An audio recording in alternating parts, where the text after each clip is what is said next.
con igualdad a todas las personas. Transversalizar la perspectiva de género siendo juez en lo penal. Hoy, en Mirada de Juez, hablaremos de la experiencia concreta de aplicación de la perspectiva de género en la justicia penal. Tenemos como invitado al doctor Jorge Walter López, juez titular del Juzgado de Garantías número 1 del Departamento Judicial Lomas de Zamora de la provincia de Buenos Aires, Argentina.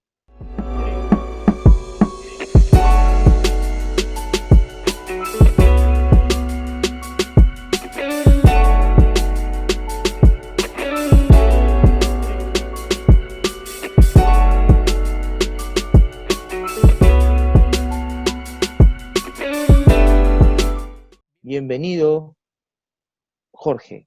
Gracias por estar con nosotros. Muy bien, gracias, Cristian, por la invitación. Es un honor estar en tu programa. La verdad que felicitarte primero porque esto acerca a la ciudadanía, a la justicia. Es precisamente lo que se busca cuando se habla sobre acceso a justicia. Y los temas que tocas en tus programas es muy importante. Y con un lenguaje claro, que es lo que nos cuesta tanto a los que venimos de hace muchos años en justicia, en dejar de lado ciertos latiguillos. Los tecnicismos, claro. Las cuestiones latinas, lo que uno aprendió en la universidad. Me parece, la verdad, que un logro lo que estás haciendo y te felicito. Gracias, Jorge. Pero cuéntanos esta experiencia que tienes en el juzgado de Lomas de Zamora. ¿Dónde queda Lomas de Zamora para que las personas que nos ven nos vean, nos entiendan? Porque esto lo van a ver especialmente en el Perú. Sí, perfecto. Para que se puedan ubicar, o sea, de la capital federal, o la ciudad autónoma de Buenos Aires, lo más conocido de la avenida 9 de Julio, el Obelisco, lo que conocen habitualmente, lo turístico de Argentina, nosotros estamos a 17 kilómetros.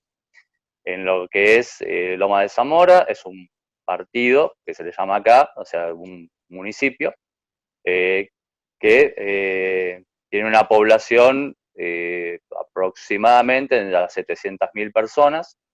Es lindante con lo que sería el inicio de la ciudad autónoma de Buenos Aires, pero del punto que sería el Obelisco, 17 kilómetros. Nosotros sí es provincia de Buenos Aires, no somos capital, sino que es la provincia de Buenos Aires. La provincia de Buenos Aires. Y allí tú eres juez de garantía. El juez de garantía en el Perú es el juez de investigación preparatoria. Y el juez de investigación preparatoria es el juez que controla las acciones que tiene el fiscal. Es así también en el sistema argentino, ¿verdad? Claro, sí, es el tercero imparcial entre el fiscal y el defensor. Nosotros somos los que precisamente en forma imparcial vemos las investigaciones y obviamente cuando hablamos de garantías hablamos de garantías constitucionales. Y es precisamente eso lo que nosotros velamos en el procedimiento, que se cumpla. Y allí tú has incluido la perspectiva de género. ¿Cómo lo has hecho? ¿Qué cosas has realizado para incluir la perspectiva de género en la actuación concreta de tu juzgado de garantía? Bueno, nosotros, a partir, obviamente, de lo histórico, ¿no? De lo que es el movimiento de lo que fue el Ni Una Menos acá en Argentina, pero esto viene de los años 80, ¿no? Acá, bueno, los que tienen nuestra edad o más grandes recordarán un boxeador argentino, Carlos Monzón, quien mata a su pareja en ese momento, Alicia Muniz, en el año 88, 1988. Que no se reconoció ahí como un femicidio, y además toda la perspectiva no estaba vista desde el lado de género, ¿no?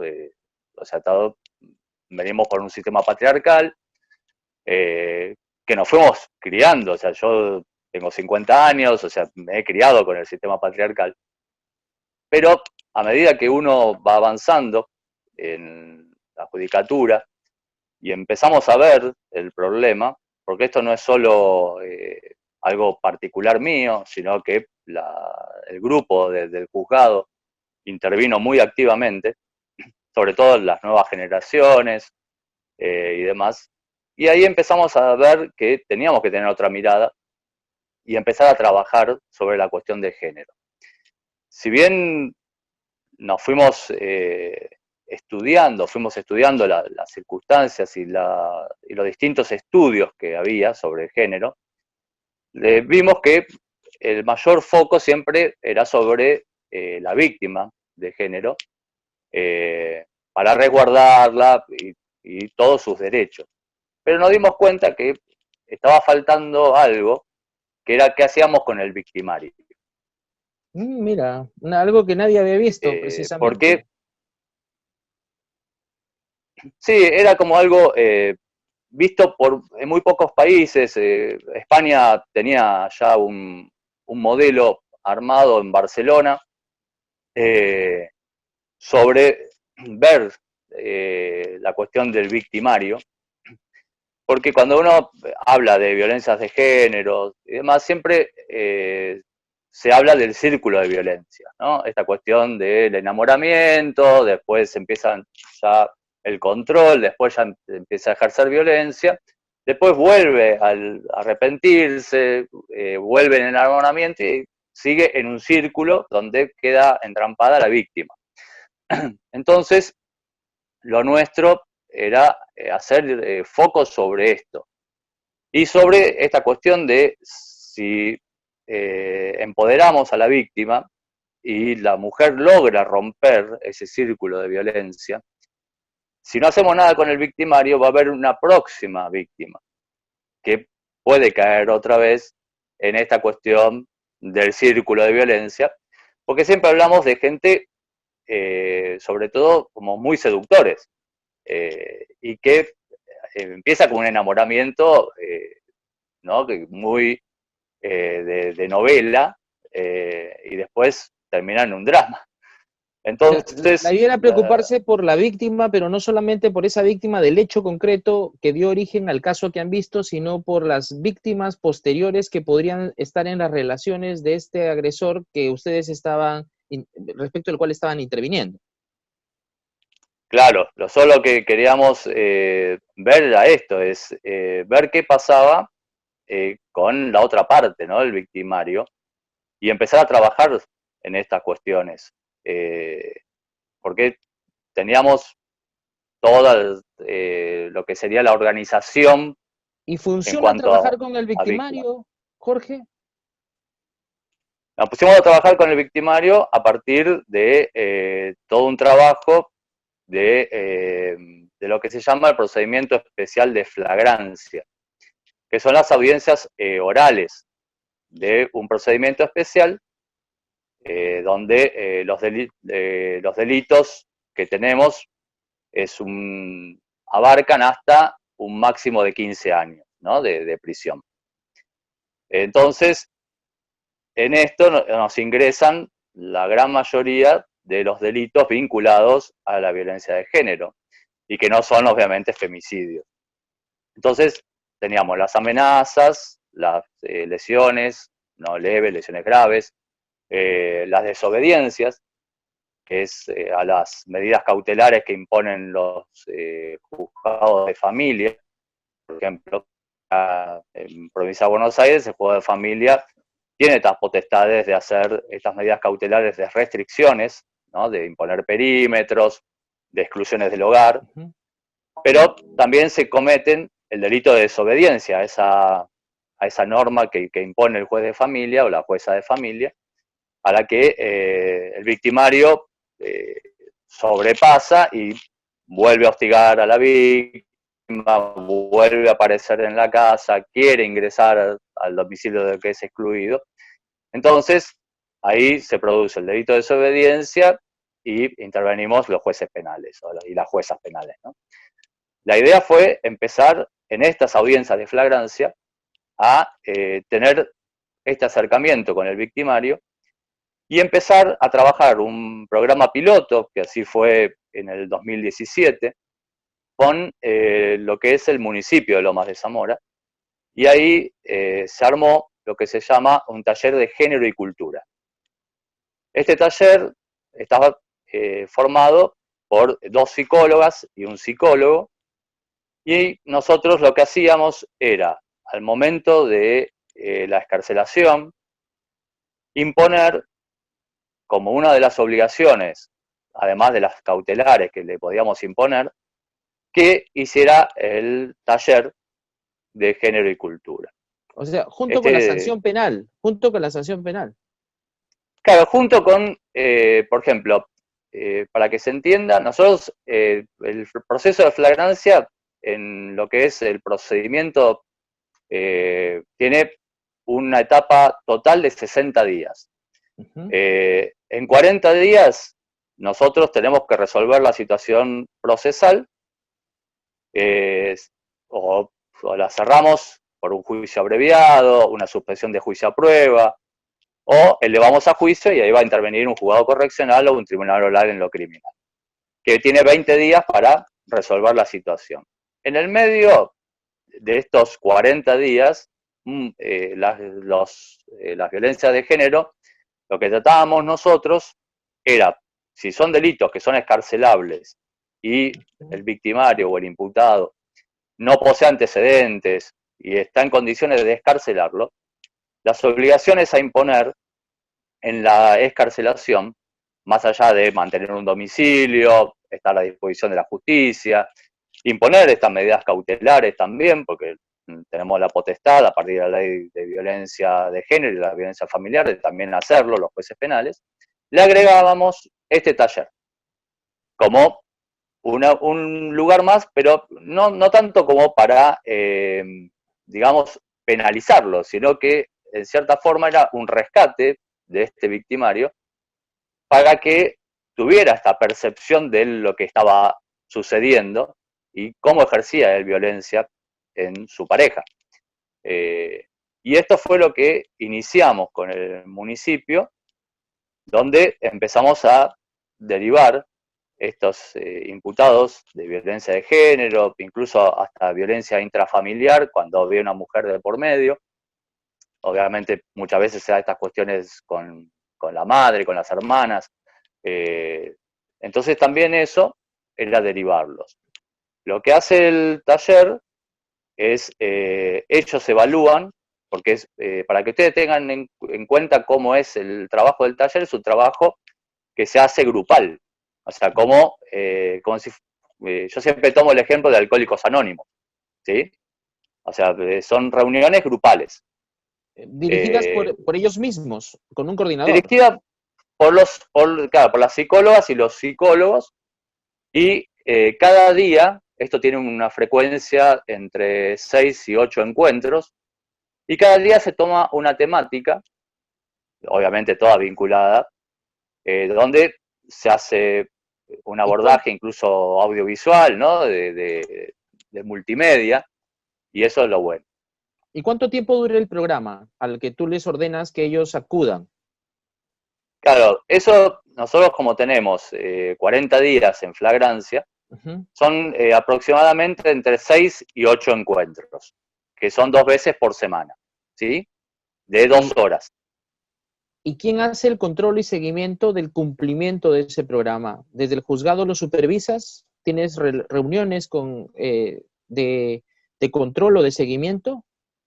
Claro, nosotros lo que hacemos es un seguimiento que se hace, bueno, a partir de, obviamente, de la tecnología.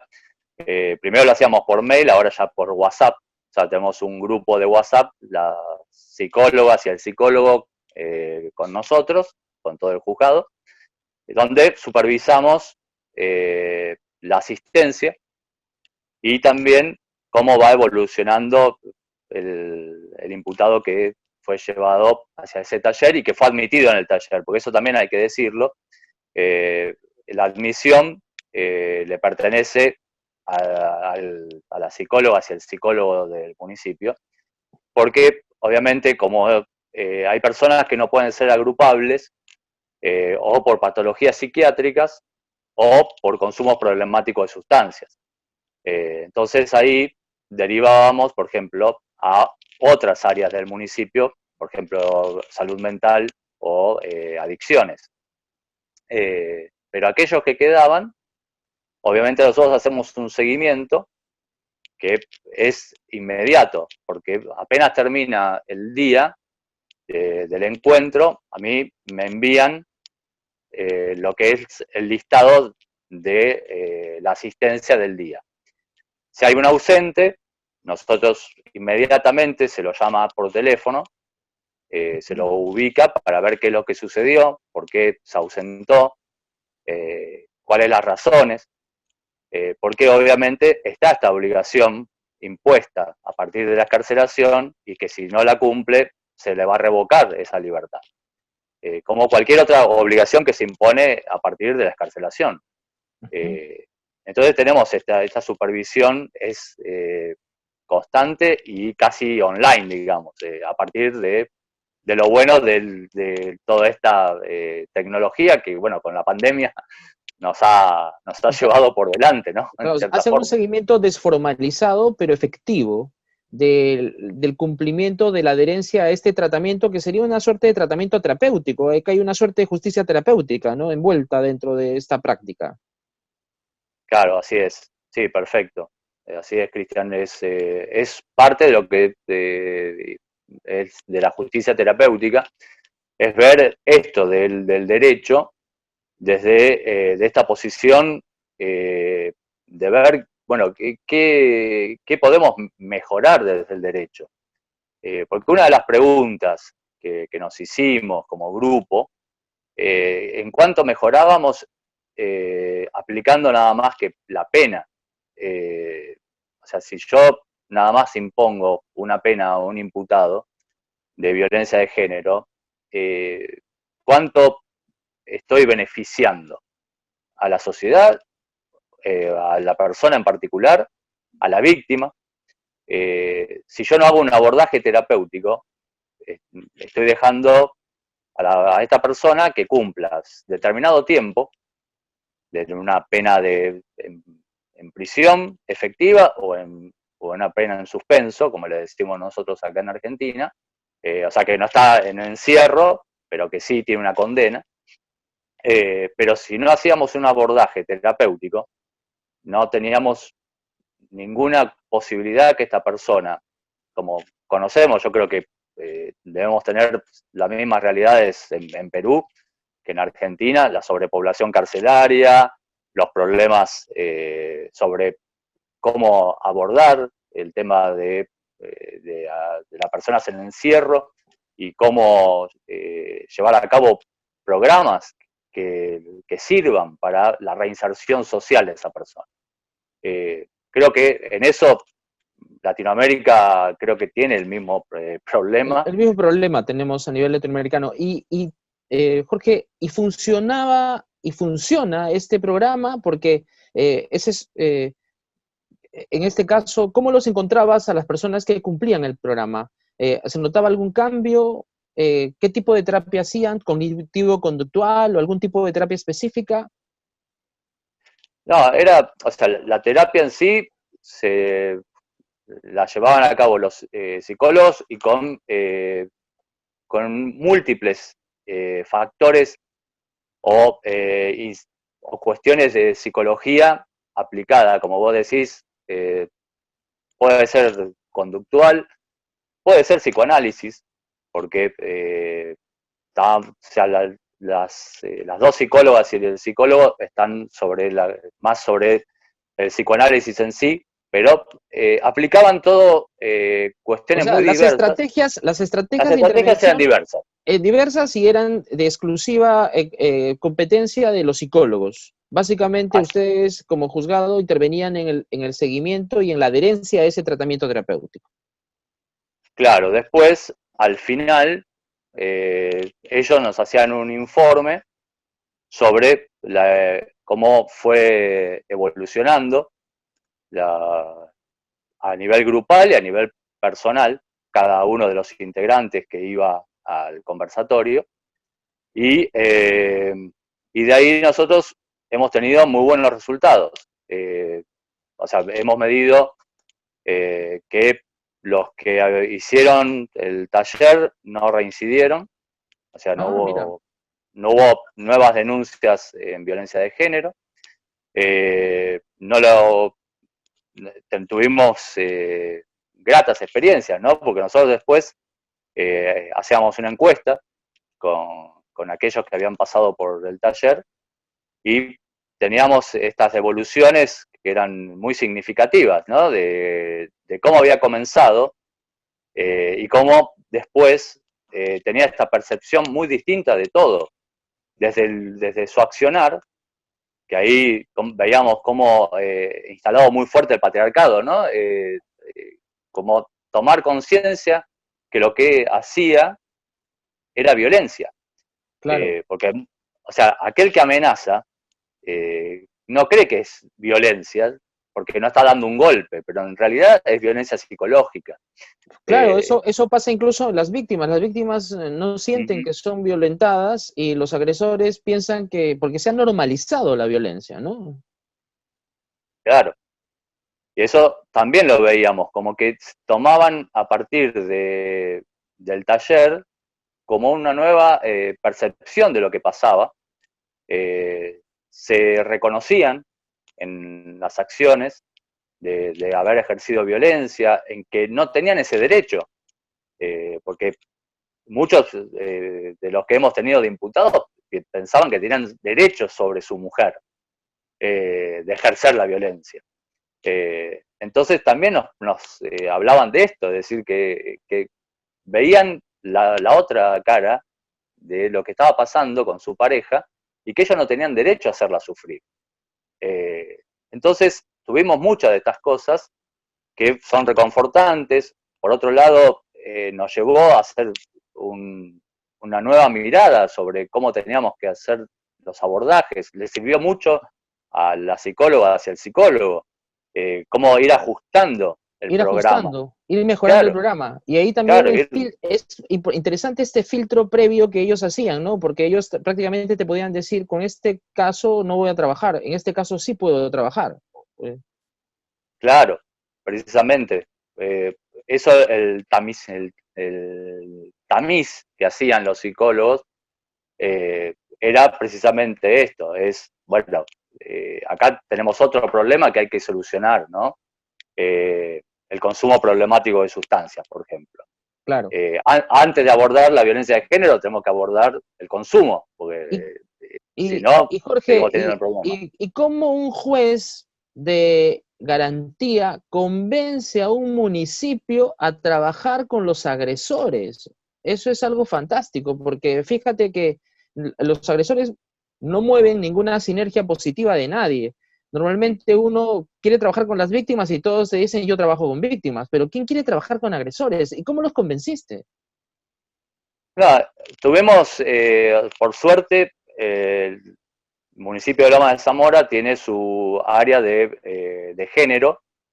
eh, en ese momento, y ahora, bueno, otra vez está la licenciada Tamara Gómez, que para nosotros es parte fundamental, o sea, es como parte más del juzgado, como directora de género, es psicóloga, y también ella tenía ya esa mirada de hacer algo con los victimarios, precisamente porque ella, el municipio de Loma de Zamora, tiene su refugio, que es una palabra fuerte, ¿no? Decir Claro. refugio, tiene su hogar, O sea, digamos, o donde sea, reciben a las mujeres. conectaron bastante bien, en este caso, tus ideas con las ideas que tenía el municipio, en algunos funcionarios, pero en esta conexión, qué importante es que un juez se relacione con su entorno local, porque hay jueces que quieren vivir aislados totalmente de las redes locales y de la sociedad. Te dicen, yo no quiero meterme para nada, y menos aún involucrarme o mezclarme con municipios y estas instituciones. ¿Tú qué Sí, piensas? no, mirá, Cristian, yo siempre digo que el siglo XXI enfrenta a la judicatura sobre una nueva mirada. Eh, o sea, no, sin ser despectivo, yo creo que podemos hacer de jueces o ser jueces, ¿no? Hacer de juez, o sea, hacer cumplir la ley, la norma, como está, no hay ningún inconveniente. Pero yo creo que ahora, en el siglo XXI, ser juez es precisamente tener una mirada interdisciplinaria. Ya no sirve los conocimientos solo del derecho. Yo creo que nos tenemos que entrecruzar en una sociedad en la que vivimos, porque nosotros no Claro. estamos aislados de la sociedad. O sea, yo soy una persona que ejerzo el rol de juez, pero después tengo vecinos, Claro. convivo Y con... Jorge, ¿en qué te cambió esta experiencia a ti como persona y como juez? Bueno, a mí me abrió la cabeza de tal forma que quise mucho más. eh, porque así como empezamos con género, después fuimos por el consumo de sustancias. O sea, una cuestión pendiente, digamos, del juzgado es transformarlo en un tribunal de tratamiento de drogas. Ah, Eh, interesante. o sea, es También algo vinculado que con justicia terapéutica. también, claro, por eso digo, la idea es abarcar todas estas cuestiones que se cruzan a toda la sociedad. Eh, Todos estos problemas de género, el consumo problemático, y esto abarca a toda la sociedad. Pero lo Eh, interesante de lo que has hecho está relacionado también con esta idea de la transversalización de la perspectiva de género. ¿Tú crees que los jueces todavía son machistas? ¿Somos machistas todavía los jueces en Latinoamérica, Jorge? yo creo que sí. No me gusta generalizar, pero yo creo que hay una impronta todavía machista. Incluso yo creo que a nivel de nuestra educación, sobre todo aquellos jueces que ya estamos en los 50, de, nos fuimos criados, ¿no? En una sociedad.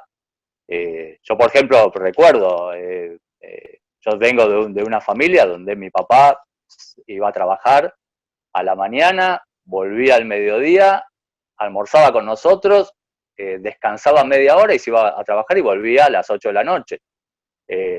Y siempre era, bueno, o sea, como chicos, esa media hora era sagrada. O sea, la madre era la que, por favor, chicos, no hagan ruido. Bueno, mi madre ama de casa. O sea, es muy Y difícil todavía despercudirnos de la herencia que hemos uh-huh, vivido, ¿verdad? yo creo que sí. Por eso creo que las nuevas generaciones ya vienen con este chip, ¿no? De adaptación. eh, y fueron los que nos guían. Yo creo que el grupo que yo tengo tuvo esa suerte. Eh, Hay gente joven que ya venía con ese chip y que en cierta forma me dio el lugar para poder hacerlo y conversar de igual a igual y decir, bueno, de qué manera lo podemos afrontar como juzgado, como grupo, como Excelente, equipo Jorge. de En trabajo, esta ¿no? parte de la entrevista, ahí va a aparecer en la pantalla un sobre rojo, un sobre azul, un sobre amarillo. Escoge tú el color para hacerte la pregunta. Ah, perfecto. Bien. Voy a ir al rojo porque soy independiente, así que voy a ir al rojo. Ya, ¿cómo crees que debemos de romper los paradigmas culturales y para enfrentar esta cultura patriarcal dentro de la judicatura? Bueno, en Argentina, provincia de Buenos Aires, a partir de un caso muy grave, ¿no? La muerte de una joven llamada Micaela, se se hizo la ley Micaela, que es una ley precisamente que impone a los tres poderes del Estado a llevar a cabo una capacitación en género, a la que es obligatoria. Y se hacen cohortes sobre esto, ¿no? Y ahí tienen toda una capacitación, los tres poderes del Estado, los jueces, estamos en esto, donde hacemos precisamente capacitaciones en género. Y cómo tener esta mirada desde la perspectiva de género, sobre todo en la parte penal, que es el lugar donde todavía existe mucho resabio del patriarcado. Entonces, yo creo que a nivel de poder adaptarnos, aquellos que venimos del sistema patriarcal de educación, la ley es un muy buen método para imponernos, ¿no? Como hacer una capacitación en forma obligatoria sobre género. Porque capacitaciones hay todo el tiempo, más todo el tiempo. Pandemia desató una ola de capacitaciones y encima, y mucho más fácil, porque ya ahora no hay que viajar, claro. Ya no hay que viajar. Entonces, qué importante es interpretar la ley desde, con la mirada de género y también hacer investigaciones penales con perspectiva de género, incluso la propia fiscalía en las propias investigaciones, ¿no? Jorge, en esta parte de la entrevista te voy a mencionar algunas palabras y yo quiero que tú me digas lo primero que se te viene a la mente con estas palabras, ¿ya? La primera Perfecto. palabra que te voy a decir es Perú. Ajá. Bueno, yo con Perú tengo como si bien no conozco Perú, es una deuda, pero sí tengo como una cuestión de sentimiento con Perú. Yo creo que está por dos cuestiones históricas. Primero, por la cuestión de los incas. A mí me encanta la historia y la historia de los incas y la masacre española es algo que siempre fue como muy crudo de verlo. Por lo menos es un sentimiento que siempre tuve como de lo injusto, ¿no? Que me pasa lo mismo con México y los aztecas. Como que qué desastre que se hizo con una civilización tan importante como la Inca. Y segundo, la guerra de Malvinas. Yo recuerdo Perú como, si bien yo no defiendo la guerra de Malvinas, para mí fue algo que no tiene forma, ¿no? Cualquier tipo de guerra. Pero de Malvinas lo que puedo rescatar fue la hermandad de Perú, en eso con Argentina. Después, obviamente, no, la guerra para mí fue algo que no tenía que haber pasado nunca. La cantidad de muertos que tuvo esa guerra no tiene sentido. Y fue más una cuestión de la dictadura militar argentina para perpetuarse en el poder a partir de la sangre de muchos jóvenes argentinos. Tenemos lazos entonces muy estrechos, peruanos y argentinos, ¿no? Yo me acuerdo que cuando estuve por allá por la Argentina, estaba el Mundial y vimos el partido entre, que me parece Perú-Chile, ¿no? En las eliminatorias que ganaba Perú y prácticamente todos los argentinos estaban muy contentos, junto con los peruanos. Sí, es verdad. Fue muy divertido, realmente. Jorge, dinos, para ti, ¿qué se te viene a la mente cuando te mencionas la palabra juez? Primero, una palabra fuerte. Se me viene a la mente, bueno, obviamente compromiso, responsabilidad, empatía, saber escuchar más que hablar, ¿no? Siempre se nos enseñó al revés, más oratoria que escuchar. a los jueces y a las juezas. Y recuerdo, bueno, un colombiano, Jorge Melguizo, que habla más sobre la cuestión de consumo problemático, pero él habla, si bien es un poco fuerte la frase que él impone, ¿no? En lo que es la imagen, él dice que en la función pública uno todos los días elige la soga con la que lo van a ahorcar, porque toma decisiones. Claro. Precisamente eso es lo que nos tiene que impulsar a tomar las decisiones, porque hay que hacer lo posible con lo que tenemos que hacer. No podemos tener ese miedo a tomar la decisión, porque precisamente tenemos este rol como jueces y juezas en decidir y tomar la soga, como sea, hay que decir. ¿Y qué se te viene a la mente cuando te mencionamos a Lomas de Zamora? Mi lugar, mi lugar. Nací en Lomas, vivo en la casa en la que nací. Ah, mira. Sí, sí, es, donde vivo es la casa donde estoy Es- desde que nací. ¿Y Eh, estudiaste también en Lomas de soy- Zamora? Así es, soy recibido de la Universidad de Loma de Zamora. Después, bueno, hice posgrado en otra universidad, pero soy egresado de la Universidad de Loma de Zamora.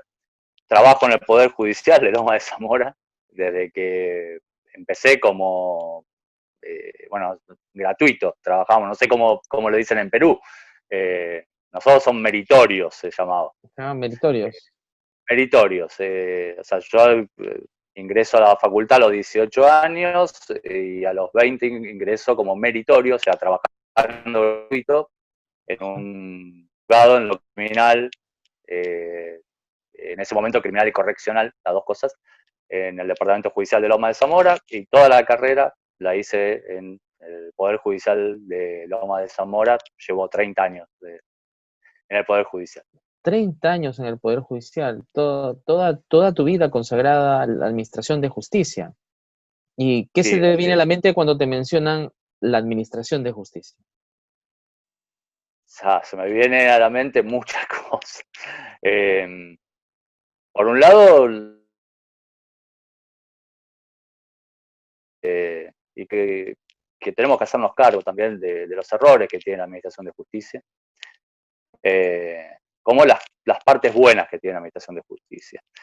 Yo creo que lo que se me viene a la mente cuando me hablan de Administración de Justicia, precisamente eso, es cómo hacemos justicia, cómo administramos esta justicia. La palabra juez, saber escuchar a la sociedad, saber explicarle a la sociedad, porque muchas veces hay cuestiones que plantea la sociedad en las que no estamos de acuerdo, pero se puede dialogar, se puede dialogar.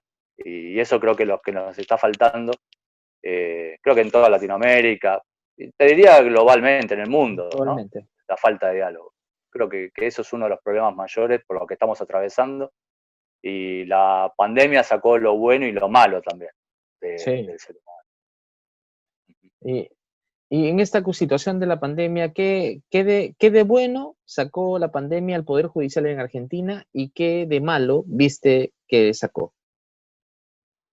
Yo te voy a hablar de Poder Judicial a nivel de provincia de Buenos Aires, ¿sí? No voy a hablar a nivel federal o a nivel nacional, porque no lo conozco. Yo voy a hablar de lo que es el Poder Judicial de la provincia de Buenos Aires.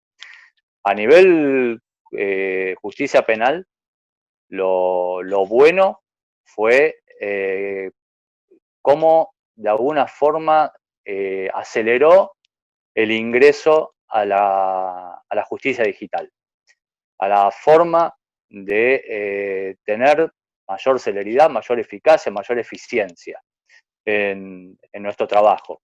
Mira, Eh, fíjate que igual en el Perú el reto se volvió necesidad. Así es.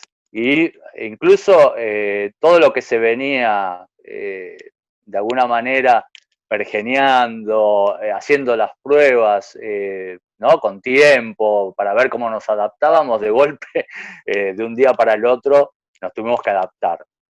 Si bien esto también es una crítica, porque nos hemos adaptado muchas veces en forma errónea a la cuestión, y vamos todo el tiempo ajustando, que eso repercute en nuestro trabajo, en nuestra salud, porque también esto del teletrabajo, los grupos mínimos de trabajo y demás afectan, ¿no?